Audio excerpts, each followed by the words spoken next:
Pacers lose to the Hornets. That was a lot of threes from Charlotte. That was a lot of rebounds from Charlotte. But Obi Toppin is back. That has significance for the Pacers. Micah Potter was great again. A lot of other keynotes from this game. You'll get it all today on the Locked On Pacers podcast.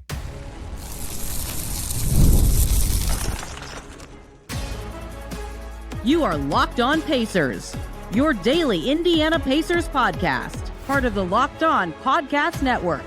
Your team every day.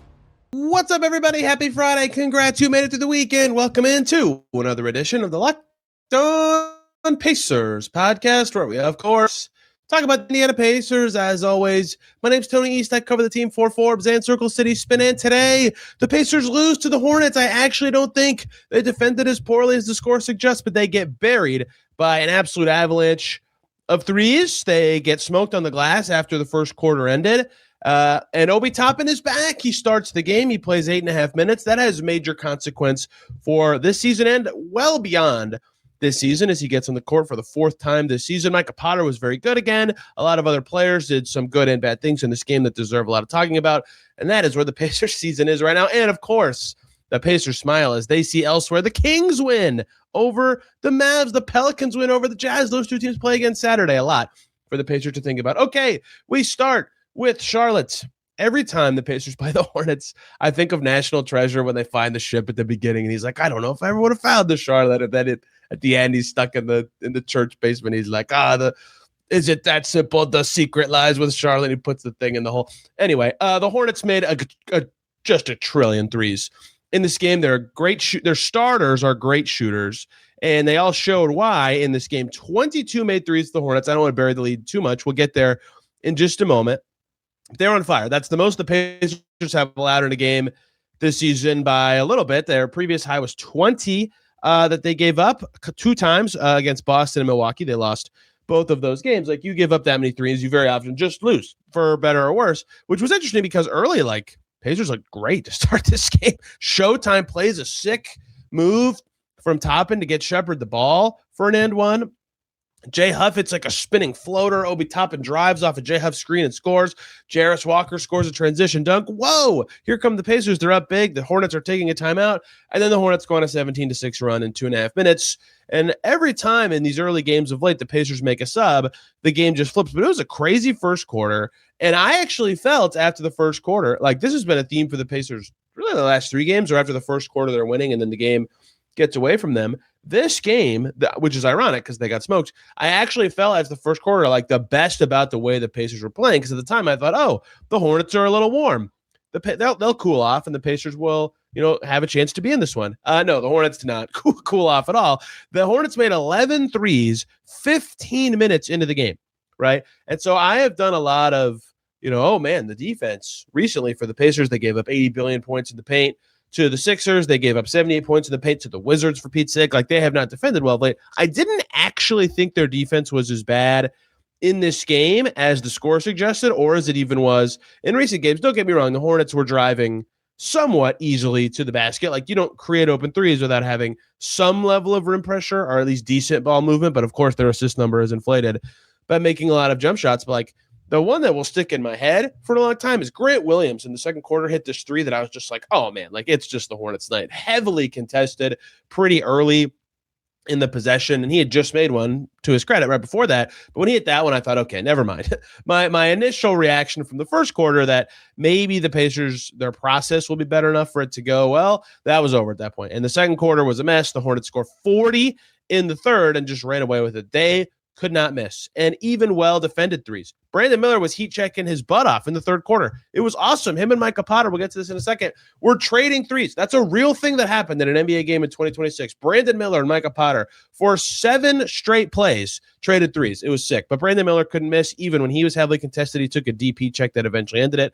Con Knipple entered the game 5 threes shy of the rookie record in the NBA. He exited the game with 3 more threes than any other player as a rookie in NBA history. He made 8 of his 12. The Pacers just lost him in the corner a few times. That was surely their most, and that's why after the game, TJ McConnell was talking about the team's defense, and he mentioned the scouting report. And following the scouting report, And that can be an issue at times. But when you're just getting pounded in poor one-on-one defense against the Sixers and Wizards, whatever, that's not the scouting report. When you're losing Con Knipple in the corner, that's the scouting report. Like, you have sucked in too far towards the paint, or you have forgotten about your matchup, right? That was just poor execution.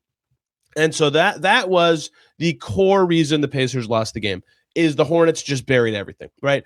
And some of it is credit to the Hornets, and like I just mentioned, detriment to the Pacers that they could not, prevent some of these threes. Their three-point defense was not very good. The 46 attempts is not crazy, though. That's what the Hornets attempted. It's not like they were just like getting free threes. That was correct. Okay, that sounded wrong. Every play, but like sometimes this just happens, right? The Pacers beat the Knicks just before the break because they made 18 threes. They shot very well in that game, and they played well to earn those threes, similar to the Hornets in this game. But that happened. Like, they just got good. They made a bunch of threes. They won a lot of games. Remember last year in DC, everybody remembers that game when they couldn't miss. Like, they would have won that game anyway. The Wizards stink. But sometimes you just make threes and you just win. It happens in the NBA with shot variance, and that happened for the Hornets in this game. And you don't get to walk away and go, that was lucky. Like, they deserve the credit for making the shots and playing very well. Like, the Pacers hit 18 threes when they beat the Bulls in Chicago. They made 17 when they beat Miami. When they beat Charlotte this season, they made 16 in Indy. That was when they beat Boston. They made 16. Like, sometimes you just make a lot of threes and win, and sometimes your opponent makes a lot of threes and you lose. The Pacers are 0-6 when they give up more than 16 made threes this season. That is now actually 0-7 after this game. It's a lot of threes. It's a lot of points to overcome. And so some of it is bad defense, but I didn't think personally that the Pacers defense was as poor this game as it was in the previous three when they gave up a bajillion points. This time, I just thought the Hornets made everything, and they get a lot of credit for that. And I don't think the available Grizzlies players that you will see on Sunday will be capable of making 22 threes in a game. So the Pacers' bad run of defense might end this weekend. But the other cause for concern for the Pacers in this game is, they just got hammered on the glass. And this is what the Hornets are good at. They did this to the Pacers every time they've played. They're a heavy focus rebound team, and sometimes you take away your transition chances as a result of really crashing the glass. Like in a huge win, the Hornets won this game by 24. The Pacers won the fast break point battle 13-12. Right? That's not something the Hornets get a lot of because they really focus on crashing the glass. You don't get as many guys running up and leaking up the floor to create transition lanes. Right? That is one of the many trade-offs that happens.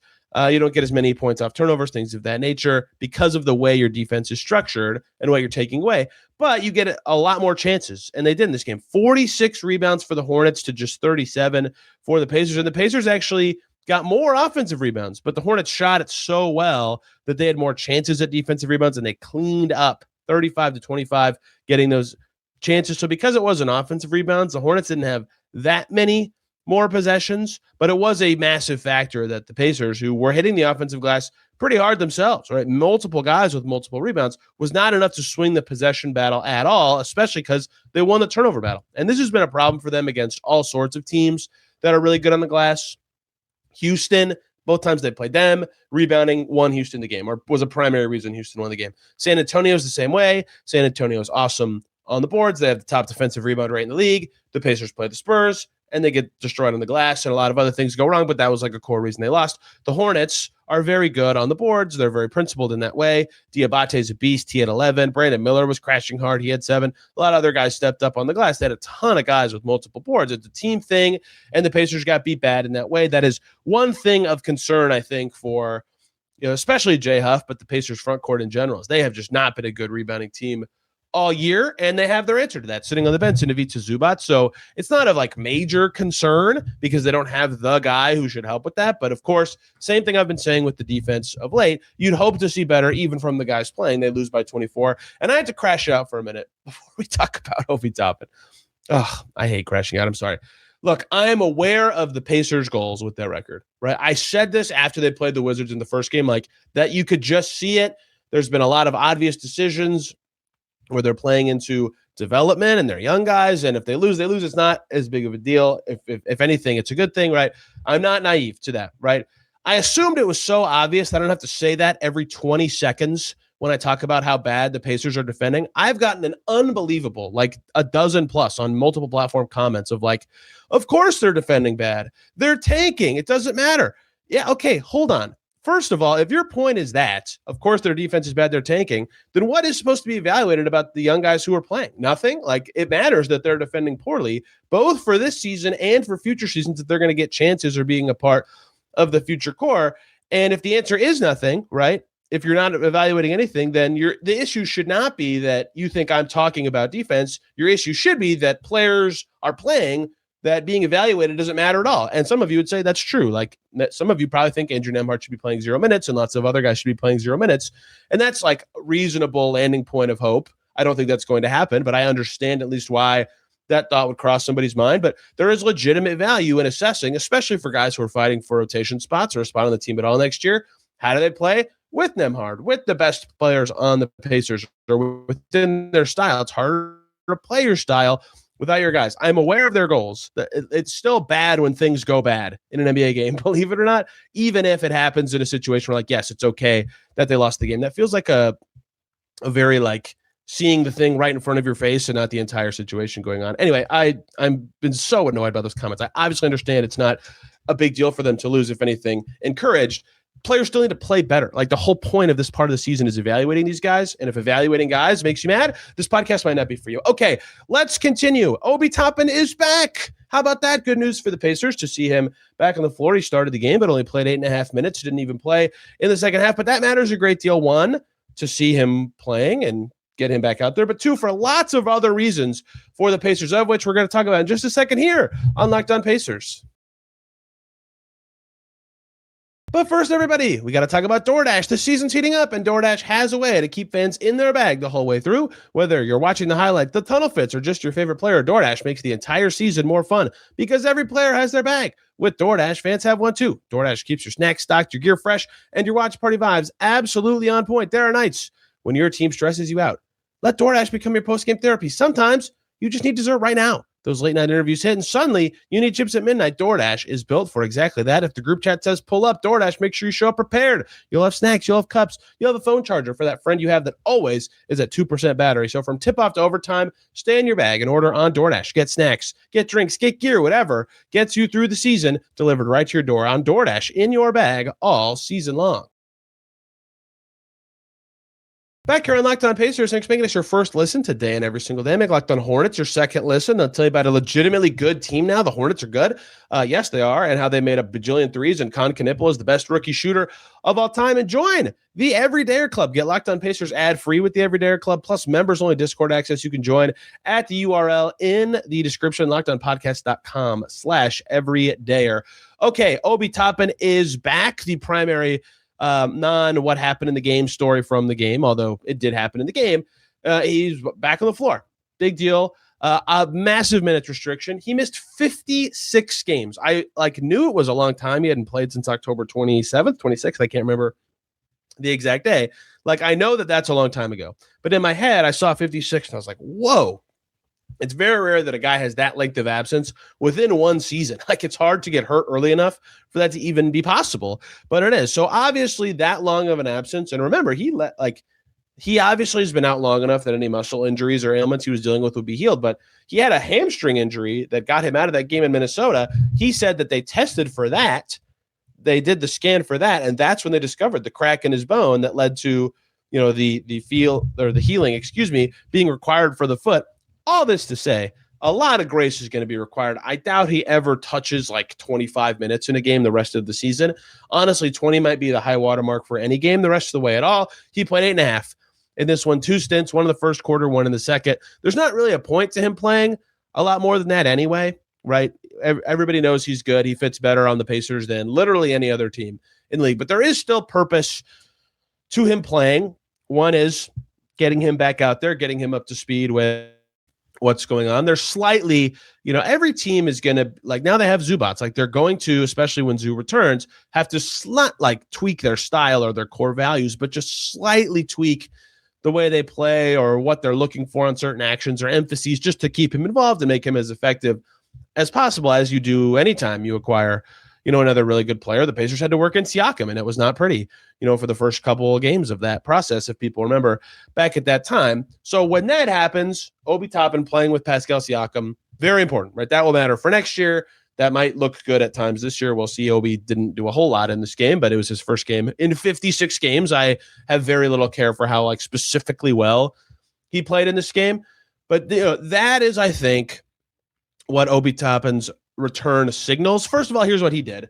He played. He gets to go through the line of introductions because he started. He gets to chest bump TJ McConnell, have this huge smile on his face. He's doing his pregame warm-up routine where his daughter's throwing him lobs. Like that's all very therapeutic for any basketball player, and that matters a lot. Like, one of my subtle theories about the Pacers this season is, don't get me wrong, the reason their record is bad is because of injuries, right? They have so many good players who've been hurt for, a decent to significant amount of time. However, I think a non-zero factor in this season is these guys have been around. Obi Toppin has been around the team. Tyrese Haliburton's been around the team. Everybody has. But a lot of their best vibes guys, locker room guys, energy givers with just their personality have been out, and it just hits a little different, right?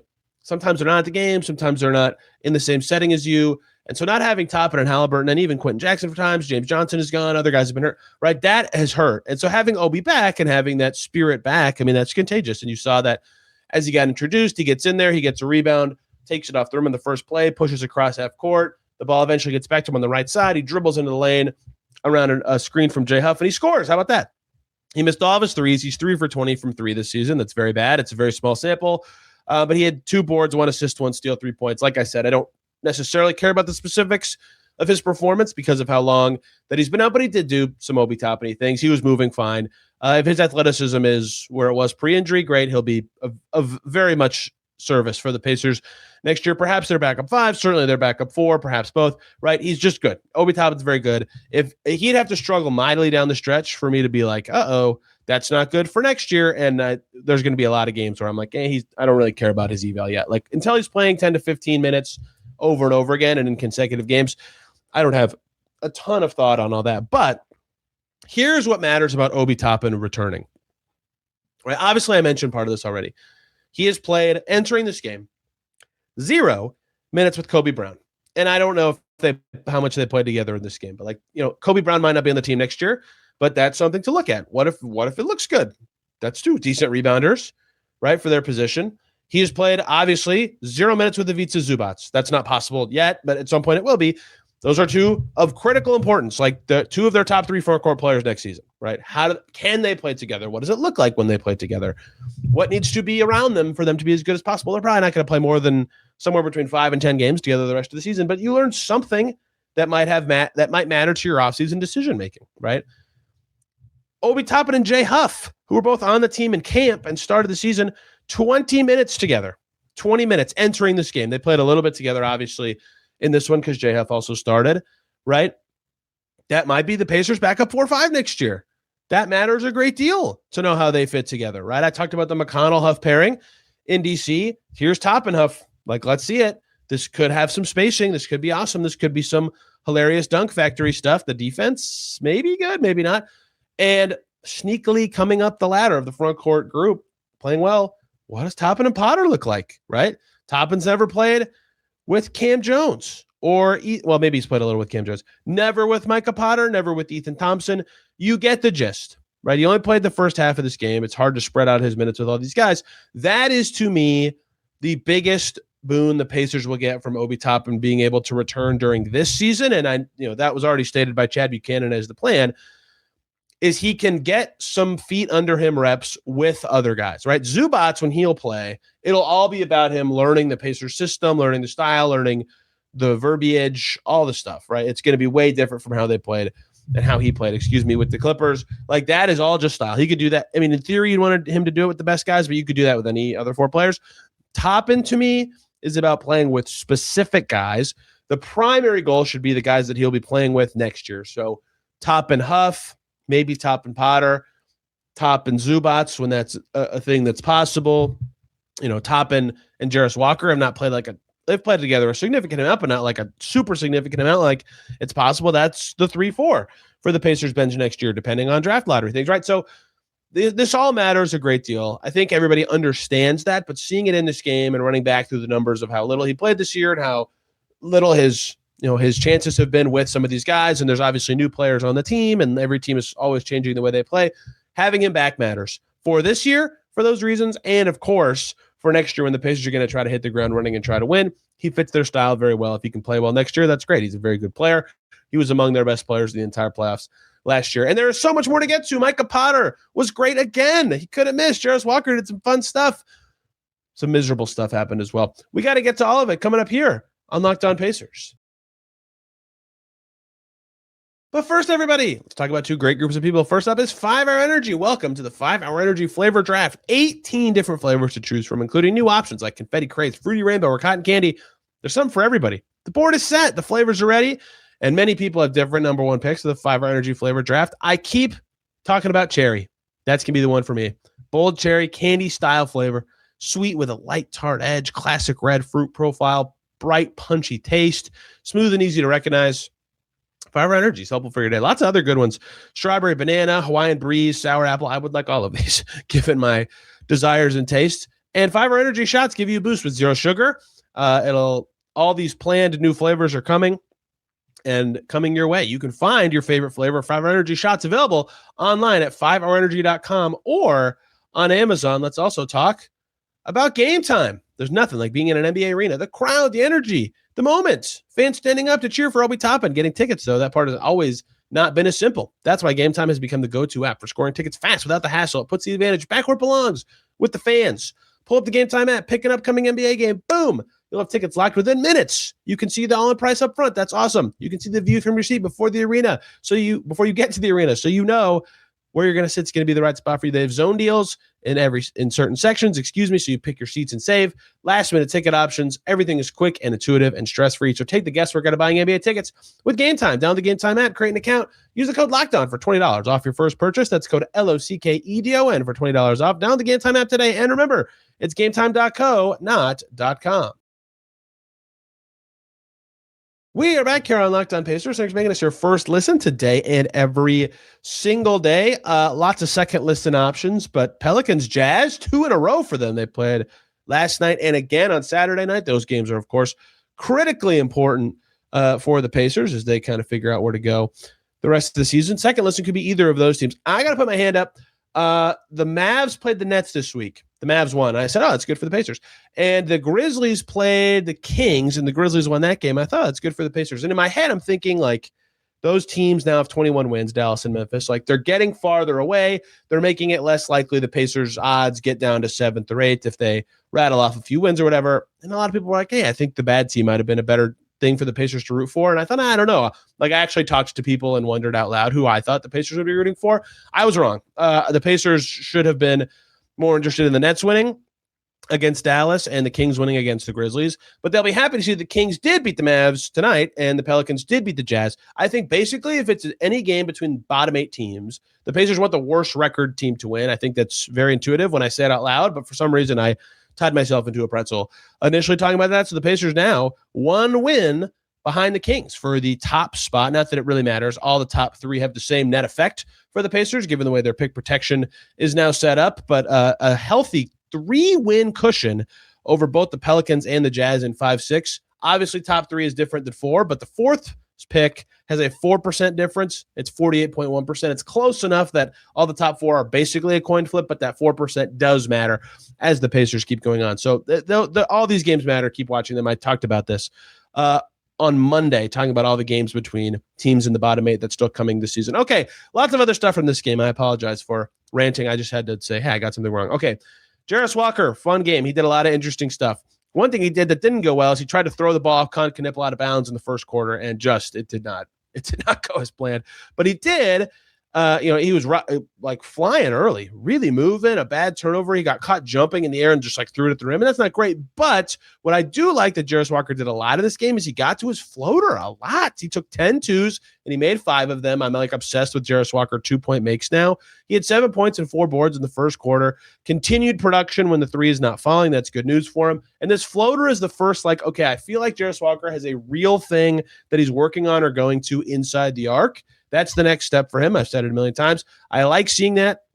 I want to see that continue to be a thing for him. 16 points on 17 shots is not pretty. You're not going to draw a lot of fouls when you take floaters. He took 0 free throws, but that's an element of his game to add. And he shoots off his toes. He moves off his toes in general. Like, he can stop quick enough to get that floater up. He's just got to make more of them. But I found his game to be very intriguing for all of those reasons. Okay, Micah Potter, also of significance.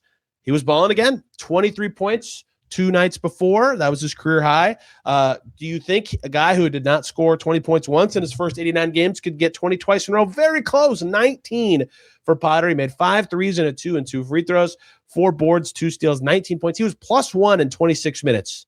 They lost by 24, right? Like, his minutes are very productive, 2 games in a row.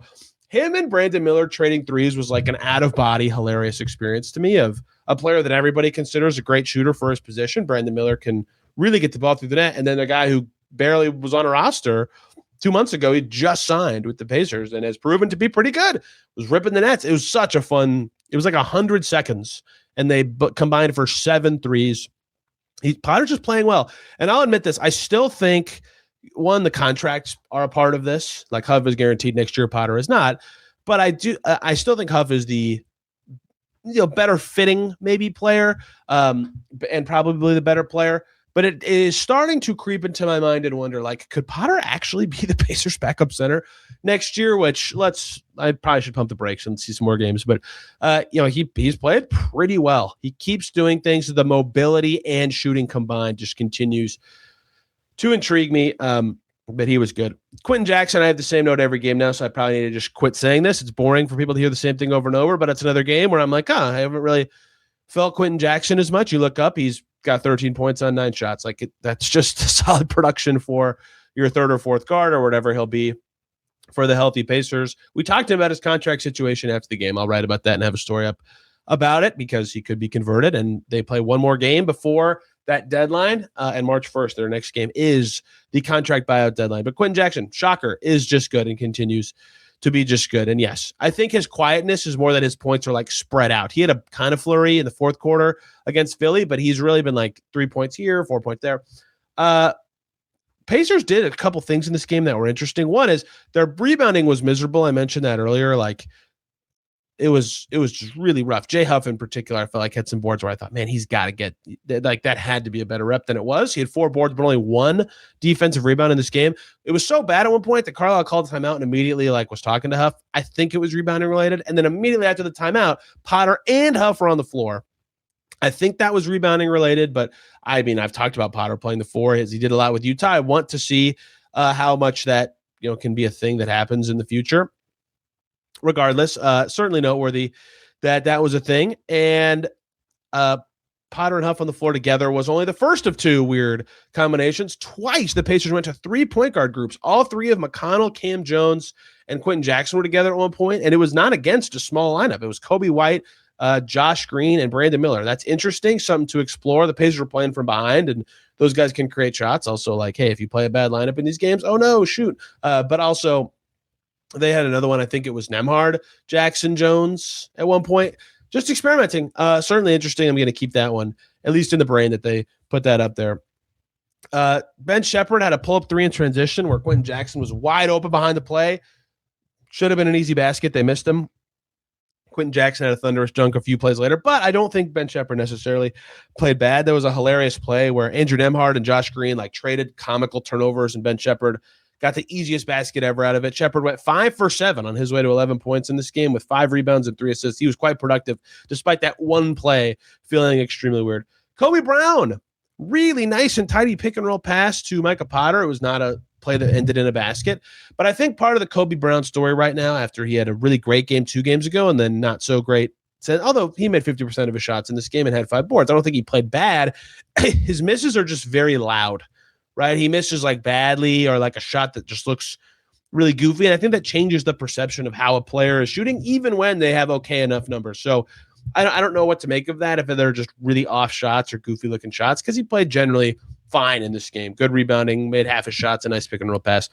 But he's dangerously approaching, needs to make his shots to feel like he played well territory. And I think it's too cruel to already have him in that boat because he's had quite a few good games for the Pacers. Jay Huff had a hilarious intentional foul late in the second quarter when the Pacers had a foul to give, where he fouled on purpose. Very obviously, his man just ran right to the rim, and it looked like they weren't going to call it. He just gave up a comical layup, but they eventually blew the whistle. Cam Jones, some OKD moments like this season, I thought, but Kobe White gave him a lot of trouble in this game. Not a great Cam Jones defensive game. He was like limping at one point too, so we'll see if he's okay, but it was after a battle for the rebound in the third quarter. Just kind of a quiet production night for him. He did play 19 minutes. Last thing, Andrew Nembhard, what a soldier. I mean, of their like core guys, I guess Toppin is back now, but he is the one who is like surefire lock starter next season, who is playing right now, 20 points, 7 assists. That's all very good. Andrew Nembhard is obviously a terrific player. Look, he's just soldiering through this games as the only guy, right? It's going to make, like at the end of the season, it's going to make his numbers look a little worse that, he goes 6 for 14 in this game and has 4 turnovers. And like he drives to the basket and the entire defense is around him, right? It might hurt his turnover numbers and efficiency a little bit. It's not as big of a deal, his mistakes at this stage, and as they were earlier in the season. But like, it might be fair to just cut off Andrew Nembhard's numbers at the All-Star break and be like, that is his season. And it's really 2 seasons. He had the first half where his on-off numbers were terrible, and the second part where they were much better, and he played very well. 7 assists is still excellent. 20 points is obviously very good. He's just such a soldier for the way he's pushed through these games, to me at least, especially fighting through some back stuff apparently in this game. So is Jarris Walker. And that is very long. Pacers Hornets. Whew, that was a lot. Okay, amazingly, the Pacers don't play Friday or Saturday night. Congrats to all of you and all of us for allowing that to be the situation. They play Sunday in their last home game against 2 teams that might be very well okay with losing in the same game when they play the Memphis Grizzlies. That is obviously a very facetious way of looking at that. So we'll be back after Pacers Grizzlies. We'll have 2 guests join next week, and then I'm off to LA following the Pacers along the West Coast. So thank you guys a ton for listening today. You can find me on social media at Tony R. East, this podcast at Locked On Pacers. Back Sunday night / Monday talking more Pacers. Till then, everybody have a wonderful day.